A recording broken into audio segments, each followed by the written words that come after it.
اوصل للثبات الانفعالي لما الولاد يعصبوني او يعملوا حاجه غلط واكون هاديه؟ في 3 خطوات بس. اول حاجه عايزاكي تاخدي قرار انك انت هتفضلي ساكته وقافله بقك لمده 10 ثواني، مش هقولك دقيقه.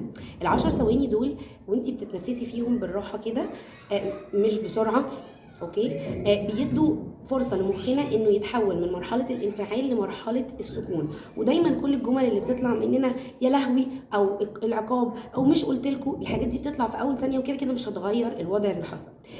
طيب تاني حاجه هي حاولي تعملي ريلاكس لملامح وشك، العضلات بتاعت وشك ارخيها بدل ما تبرقي، بدل ما تتعصبي. هتقولي لي مش هقدر، هقولك ما انت لو خدتي ال10 ثواني السكوت هتلاقي نفسك اوريدي عضلات وشك رخت، لان البادي لانجوج او الملامح بتاعتنا واحنا بنتكلم بتفرق قوي في المسج اللي هنوصلها، وبتدينا هدوء وبتطمن الولاد فيبقوا مستعدين يسمعونا.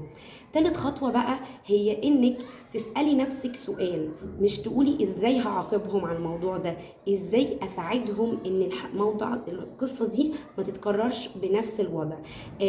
المره الجايه اساعدهم ازاي، اكون عامله اتفاقات قبلها ولا اكون مديه شويه تنبيهات، ازاي اقدر اساعد الطفل.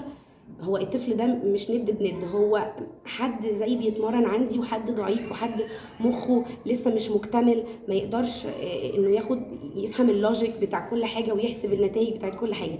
فازاي اساعده بقى؟ فحط خطه في دماغي، او ان انا اساله سؤال هو ايه اللي حصل، فالوقت اللي هو هيجاوب عليا فيه انا برضو هكون بحاول اهدى عشان اوصل لمرحله السكون. اعملي ال3 خطوات دول واوعدك هتلاقي نتائج رائعه.